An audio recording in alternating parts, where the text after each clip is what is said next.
நமஸ்காரம். என்னோடய யூடியூப் சேனலுக்கு போய் தரிசனம் பார்த்த ஸ்தலங்களை போட்டுன்னு வர பகுதியாக 785வது பகுதியாக ஒரு 2 வருஷத்துக்கு முன்னாடி ஹைதராபாத் போகிற ஒரு சந்தர்ப்பம் கிடச்சிது. அங்கே ஹைதராபாத்தில் ஒரு நண்பரோட பிள்ளைக்கு கல்யாணம். அந்த இதுக்காக வேண்டி அவள் இங்கே இருக்கிறவா, அதுக்காக வேண்டி அவளோட போயிருந்தேன். அங்கே கல்யாணத்துக்கு போயிட்டு அங்கேருந்து சில கோவில்களை போய் பார்க்கலான்னு சொல்லி கொஞ்சம் கோவில்கள் பக்கத்தில் இருக்கிறதெல்லாம் பார்க்குற வாய்ப்பு கிடச்சது. அந்த மாதிரி கோவிலில் ஒன்று பார்த்த கோவிலை பற்றி தான் இன்றைக்கி போட போகிறேன். இந்த கோவிலோட வரலாறு முதல்ல எனக்கு தெரியாமல் இருந்தது. அதை பற்றி தேடி உட்காந்து படித்து அப்புறம் அங்கே இருக்கிற ஒருத்தரை தெலுங்கில் இருக்கிற அந்த ஸ்தல புராணத்தை இங்கிலீஷில் ட்ரான்ஸ்லேட் பண்ணி தர முடியுமான்னு சொல்லி கேட்டு அவாட்டேந்து வாங்கி அதை நானும் உங்களுக்கு இன்றைக்கி ஷேர் பண்ணுறேன். படித்ததையும் அவள் சொன்னதையும் எல்லாத்தையும் சேர்த்து நான் இன்றைக்கி போடுறேன். இது ஹைதராபாத்லேருந்து வாரங்கல்ன்ட்டு ஒரு இடம் இருக்குது.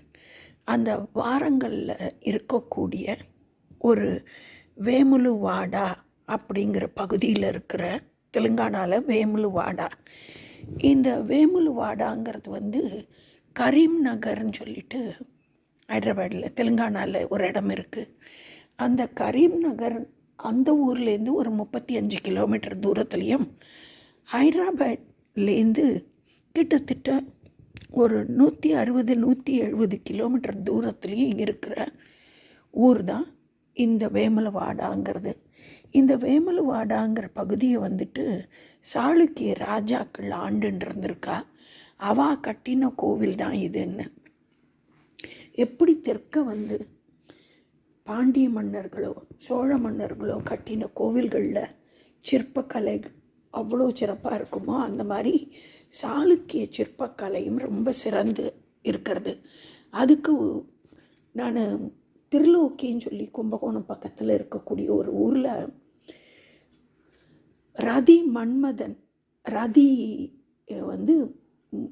ஈசன்கிட்ட தன்னோட கணவன் திருப்பி உயிரோடு வரணும்னு சொல்லி வேண்டிண்டு உயிர் பிச்சு கிடச்ச அந்த மன்மதனோட முகத்தை அப்படி தொடர மாதிரி ஆலிங்கனத்தோடு இருக்கிற மாதிரியான ஒரு சிலா உருவம் திருலோக்கிங்கிற ஊரில் பார்த்தேன். அதில் பார்த்தேன்னாக்க ஒரு தீக்காயம் பட்டால் அந்த முகத்தில் எப்படி அந்த வடுக்கள் அந்த தோல் சுருக்கம் எல்லாம் இருக்குமோ அதே மாதிரி இந்த மன்மதனுக்கு இருக்கிறதையும் அந்த கல் சிற்பத்தில் பார்க்க முடிஞ்சது. அப்போ இது யார் கட்டினதுன்னு சொல்லி அந்த காலத்தில் இந்த சிலையை யார் வடிச்சிருக்கான்னு போது சாளுக்கிய மன்னர்கள் சாளுக்கிய நாட்டை சேர்ந்தவான்னு சொல்லி கேள்விப்பட்டேன். அப்போதுலேருந்தே சாளுக்கிய சிற்பக்கலையிலையும் எனக்கு விருப்பம் இருந்தது பார்க்கணும்னு சொல்லி அதுக்கான சந்தர்ப்பம் எனக்கு கிடச்சிது. இந்த இடத்த கிபி 750லேருந்து 973 வரைக்கும் இந்த ஊர் பகுதி ஆண்டுன்ற ராஜா இதை கட்டியிருக்கா அப்படின்னு சொல்லி இங்கே இருக்கிற சுவாமி பேர் ராஜராஜேஸ்வரன் அப்படின்னு சொல்லிட்டு இங்கே ஜனங்கள் சுவாமி ஆனால் எப்படி கூப்பிட்றான்னா நம்ம அப்பான்னு சொல்லி கூப்பிட்ருக்கோம். ஆனால் இந்த இடத்துல அண்ணான்னு சொல்லி கூப்பிட்றா. அதாவது ராஜண்ணா அப்படின்னு ரொம்ப அன்பாக அழைக்கப்படக்கூடிய சுவாமியாக இந்த சுவாமி இருக்கிறது போய் பார்த்தபோது எனக்கே ஆச்சரியம். சுவாமியே ராஜண்ணான்ட்டு உறவு முறையோடு வச்சு கூப்பிட்றாளேன்னு சொல்லி. இங்கே அம்பாள் ராஜராஜேஸ்வரி அம்பாளாக இருக்கா. இந்த ஸ்தலம் தட்சிண காசி அப்படின்னு சொல்லி அழைக்கப்படுறது. காசிக்கு போனால் என்ன புண்ணியம் கிடைக்குமோ அதே பலன் இந்த கோவிலுக்கு வந்தாலும் கிடைக்கும் அப்படின்னு சொல்லிட்டு கேள்விப்பட்டேன். இந்த கோவிலோட விவரம் எதுவுமே தெரியாமல் நண்பர்களோட போன இந்த சுற்றுலாவில் ஆன்மீக சுற்றுலாவில் பார்த்த ஸ்தலம். ஆனால் காசிக்கு போன பலன் கிடச்சதுன்னு கேள்விப்படும்போது மனசுக்கு ரொம்ப சந்தோஷமாக இருந்தது. அதை தவிர இந்த க்ஷேத்திரம் வந்து ஹரிஹர க்ஷேத்திரம் அப்படின்னு சொல்லப்படுறது. பெரிய 5 நிலை கோபுரத்தோடு இருக்கக்கூடிய கோவில். உள்ளே பார்த்தல்னா பிரகாரம் பார்த்தல்னா அவ்வளவு விரிவாக அவ்வளோ பெரிய பிரகாரங்களோடு இருக்கக்கூடியது. இங்கே இந்த ராஜன்னான்னு அழைக்கப்படக்கூடிய இந்த ராஜராஜேந்திரன் சுவாமி வந்து ராஜராஜேஸ்வரர் சுவாமி வந்துட்டு சுயம்பு ஈசனா. இங்கே சுவாமிக்கு வலது பக்கத்தில் அம்பாள் இருக்கா. இடது பக்கத்தில் பார்த்தேன்னாக்க லக்ஷ்மியோடு சேர்ந்த பிள்ளையார் நமக்கு காட்சி தரார். சித்தி விநாயகராக நமக்கு காட்சி தரார். இந்த சுவாமி இருக்கிற இடம் கொஞ்சம் மேலே எலிவேட்டடாக இருக்கிற மாதிரி இருக்குது. இந்த கோவிலை வந்து ஹரிஹர க்ஷேத்திரம் சொல்லியும் சொல்கிறேன். அதுக்கு காரணம் என்னன்னா, இதே கோவில்லையே வந்து பத்மநாப சுவாமிக்கு ஒரு சந்நிதி இருக்குது. அதை தவிர ராமலக்ஷ்மண சீதா ஹனுமாரோடு இருக்கக்கூடிய சந்நிதியும் இங்கே தனியாக இன்னொரு சந்நிதியில் அவள் நமக்கு அருள் பாலிச்சின்னு இருக்கா. இந்த ஸ்தலத்தில் எப்படி நம்ம வைத்தீஸ்வரன் கோவிலில் போய் அந்த குளத்தில் குளிச்சுட்டு வந்தாக்க நோய் நொடிகள் தீரும்ட்டு இருக்கோ, அதே மாதிரி இந்த ஊர் குளத்தில் குளிச்சாக்க வியாதிகள் நோய் நொடிகள் எல்லாமே தீரும் அப்படின்னு சொல்லி சொல்லப்படுறது. இங்கே ஆத்ம சுத்தி கிடைக்கிறது. எப்படி காசியில் போனால் நமக்கு முக்தி கிடைக்கிறதோ அந்த மாதிரி நம்மளோட கர்ம வினைகள் எல்லாம் இந்த க்ஷேத்திரத்தில் வந்து இந்த தீர்த்தமாடி நம்ம சுவாமியை வழிபாடு பண்ணினாக்க நம்மளோட கர்ம வினைகள்லாம் தீர்றது அப்படின்னு சொல்லி கேள்விப்பட்டேன். இங்கே இருக்கக்கூடிய அந்த குளத்துக்கு பேர் வந்து தர்மகுளம், தர்மகுண்ட் அப்படின்னு சொல்லி சொல்கிறான். இந்த நாங்கள் போயிருந்தபோது நிறைய பேர் அந்த தர்மகுண்டில் குளிச்சுட்டு காளை மாடு நந்தி வாகனம் அந்த சின்ன காளையை அப்படியே கோவிலை பரிக்கிரமமாக, அதாவது சுற்றி வர பிரதட்சணமாக சுற்றி வந்து காளை மாடுகளை அங்கே தானம் கொடுக்கறத பார்க்க முடிஞ்சுது.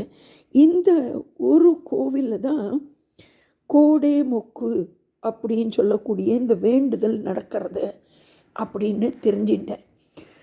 கோடேனாக்க இளங்கன்றுன்னு அர்த்தமாக. இது கன்று ஆம்பளை கன்று, காளை மாடு, கோடேனா காளை, முக்குன்னா சின்னது. நிறைய பேர் இங்கே வந்து அவளோட பிரார்த்தனையாக அதுதானா, என்னத்தையாவது வேண்டின்றோம்னா நமக்கு நடக்கணும்னு சொல்லி அந்த காரியம் நடந்ததுன்னா இந்த கோவிலில் குளிச்சுட்டு இந்த கோவிலுக்கு இந்த கோடை முக்குங்கிற அந்த சின்ன நந்தி மாதிரி இருக்கா பார்த்தேன்னா நடந்து போகிறத பார்த்தாக்க இந்த காளையை கோவிலை சுற்றி வர கூட்டுன்னு வந்துட்டு பிரகாரம் ஃபுல்லாக சுற்றிட்டு வந்துட்டு சுவாமிக்கிட்ட அவள் பிரார்த்தனையாக கொடுத்துட்டு போகிறா. இது இந்த ஸ்தலத்தோட சிறப்பு அப்படின்னு சொல்லப்படுறது. இங்கே வந்து ராமர் இந்த இடத்துல வந்து ஈசன் ஒருத்தரை பிரதிஷ்டை பண்ணியிருக்கார் அப்படின்னு. எதனால் ராமர் இங்கே வந்து பிரதிஷ்டை பண்ணார்னாக்கா, ராமராவண யுத்தம் நடக்கிறது. அதில் ராவணன் வந்து ஒரு பிராமணனுங்கிறபடியாக அந்த ராவணனை கொன்ற பிரம்மார்த்தி சாபம் பிடிச்சின்றது. அந்த பிரம்மார்த்தி நீங்கணும்னு சொல்லிட்டு இங்கே வந்து ராமர் இந்த குளத்தில் குளிச்சுட்டு இங்கே ஈசனுக்கு ஒரு ஈசன் இதை ஸ்தாபிதம் பண்ணி அவர் பூஜை பண்ணியிருக்கார் அப்படிங்கிறது இந்த கோவிலில் இருக்கக்கூடிய இன்னொரு விசேஷம். அதை தவிர பார்த்தேன்னாக்க இங்கே ராகு கிரகத்துக்கும் சனி கிரகத்துக்கும் இங்கே பிரீத்தி நடக்கிறது. அதனால் யாருக்காவது சனி தோஷம் இருந்தாலோ ராகு தோஷம் இருந்தாலோ இங்கே வந்து அவள் பூஜைகள் பண்ணி நிவர்த்தி பண்ணிக்கிறா அப்படிங்கிறதும். அதனாலேயே இந்த கோவிலுக்கு வந்து திங்கக்கிழமையும் சனிக்கிழமையும் கூட்டம் அதிகமாக வரும். நிறைய பேர் இங்கே வந்து அவளோட பிரார்த்தனைகளை செலுத்துவா, இங்கே வந்து பூஜைகளை பண்ணுவா அப்படின்னு சொல்லி தெரிஞ்சிட்டேன். இங்கே ராஜராஜ நாகேந்திரன் அப்படின்னு சொல்லக்கூடிய ஒரு சாளுக்கிய ராஜா, அது தவிர இன்னும் சில சாளுக்கிய மன்னர்களோட திருப்பணிகள் என்னெல்லாம் அவள் கொடுத்துருக்கா அப்படிங்கிறத பற்றின கல்வெட்டெல்லாம் இந்த கோவிலில் நிறைய இருக்குது அப்படிங்கிறதும், ராமரே வந்து பூஜை பண்ணியிருக்காருன்னா இதோட காலம் நமக்கு தெரியும், எவ்வளோ பழமையான காலத்தை சேர்ந்த கோவில் அப்படின்னு சொல்லியும் தெரிஞ்சிக்க முடிகிறது. இந்த சிற்றரசர்களோட இந்த ராஜாக்களோட கல்வெட்டுக்கள் எல்லாம் வந்து 8ஆம் நூற்றாண்டு 10ஆம் நூற்றாண்டை சேர்ந்த கல்வெட்டுக்களாக இங்கே இருக்கப்படுறதுன்ட்டு. ஆதி காலத்தில் இங்கே நிறைய வேத விற்பனர்கள், சாஸ்திரங்கள் தெரிஞ்சவா, சிவ ஆகமங்கள் தெரிஞ்சவா, அவள் எல்லாரும் தான் இங்கே வந்து நிறைய பேர் இருந்திருக்கா. பெரிய பெரிய படித்தவா எல்லாரும் இந்த ஸ்தலத்தில் இருந்திருக்கா அப்படிங்கிறது தெரிய வந்தது. அதை தவிர சூரிய பகவானுக்கு ஒரு தடவை ஏதோ ஒரு சாபம் ஏற்பட்டு அவருடைய சாங்கித்யம் போயிடுத்தான். அவர் தன்னோட தேஜஸை இழந்தபடியாக அவரும் இந்த ஸ்தலத்தில் வந்து சூரிய குண்டம் அப்படின்னு சொல்லி ஒரு குளத்தை ஏற்படுத்தி இங்கே இருக்கிற ஈசனை வணங்கி தன்னோட தேஜஸை திருப்பி பெற்றார் அப்படின்னு சொல்லி இங்கே சூரிய தீர்த்தம், சூரிய குண்டு இருக்கிறதையும் நம்மளால் பார்க்க முடிகிறது. அங்கே போன இடத்துல தொடர்ந்து வேத மந்திரங்கள் ஒழிச்சுட்டே இருக்கு. எப்படி திருப்பதியில் வந்து கூட்டம் இருக்குமோ அந்த மாதிரி நாங்கள் போனது வந்து கார்த்திகை மாதம் சோமவாரம் போயிட்டோம். சோமவாரத்தில் எள்ளு போட்டால் எள்ளு எடுக்க முடியாது, திருப்பதிக்கு சமமாக அவ்வளவு கூட்டம் இருந்தது. ஆனால் ஒரு கார்த்திகை சோமவாரத்தில் போய் பார்க்குற பாக்கியம் கிடச்சிது இங்கே. அதுக்கப்புறமா பார்த்தேன்னாக்க இங்கே என்னெல்லாம் பூஜைகள் பண்ணுறான்னு பார்த்தேன்னாக்க சுவாமிக்கு அபிஷேகம் பண்ணுறா, அதுக்கப்புறமா நவகிரக பூஜை, மிருத்யுஞ்சய ஹோமம், ஜபம், ருத்ர ஜபம், அப்புறமா சகஸ்ரநாம அர்ச்சனை, இதெல்லாம் தான் இங்கே பண்ணுறா. இந்த கோவில் தினப்படி காத்தால 4 மணிக்கு திறந்துருவாளாம், காலையில் 10 மணி வரைக்கும் திறந்துருக்குமா. இல்லை, காத்தாலே 4 மணிக்கு திறந்து மத்தியானம் 1 மணி வரைக்கும் திறந்துருக்குமா. அதுக்கப்புறம் சாயங்காலம் 4 மணிக்கு திறந்து 8:30 மணிக்கு மூடிடுவாளாம். திருப்பதி மாதிரியே இந்த இடத்துலையும் தங்கிறதுக்கு சத்திரங்கள் இருக்குது. அதை தவிர தனியார் படுத்தக்கூடிய விடுதிகளும் இருக்குது. போகிறவா அங்கங்கே தங்கிண்டு சுவாமியை பார்க்குறதுக்கு வசதிகள் நிறையா இங்கே பண்ணி கொடுத்துருக்கா. யாருக்கெல்லாம் வந்து ஹைதராபாத் பக்கம் போகிற வாய்ப்பு கிடைக்கிறதோ அங்கேருந்து ஒரு 170 கிலோமீட்டரில் தூரத்தில் தான் இருக்குது இந்த வாரங்கள்ங்கிற இடம். அங்கே இருக்கக்கூடிய இந்த தென் காசி, தட்சிண காசி, அதையும் ஹரிஹர கஷேத்திரமாக இருக்கக்கூடிய ராஜராஜேஸ்வரம் அப்படின்னு சொல்லக்கூடிய இந்த ஸ்தலத்தில் ராஜண்ணா அப்படின்னு சொல்லி நமக்கு அருள் பாலிக்கிற சுயம்பு ஈசனையே போய் தரிசனம் பார்த்து எல்லாருமே அனுகிரகம் பெறணும்னு சொல்லி நான் வேண்டிக்கிறேன். இந்த ஊரில் வந்து மகா சிவராத்திரி ரொம்ப சிறப்பாக நடக்குமா. அப்புறமா தெலுங்கு வருஷப்பரப்பு, இந்த போனலுன்னு சொல்லக்கூடியது, நவராத்திரி 10 நாளுமே இங்கே விசேஷமாக இருக்குமா. அப்புறம் கார்த்திகை மாதம் சோமவாரம், அப்புறம் சனிக்கிழமைகள், எல்லா சனிக்கிழமையுமே இந்த சனி பிரீதிக்கோசரம், அப்போ ராமநவமி, இதெல்லாம் வந்து ரொம்ப சிறப்பாக. இந்த பத்துக்கம்மான்னு சொல்லி ஒன்று பண்ணுவா தெலுங்காரா, அது எல்லாமே இந்த கோவிலில் சிறப்பாக நடக்கிறது அப்படிங்கிறதும் கூடுதல் தகவலாக தெரிஞ்சின்றதை உங்களோட பகிர்ந்துக்கிறேன். இந்த வீடியோ பிடிச்சிருந்தால் லைக் பண்ணுங்க, கமெண்ட் பண்ணுங்க, ஷேர் பண்ணுங்க. நமஸ்காரம்.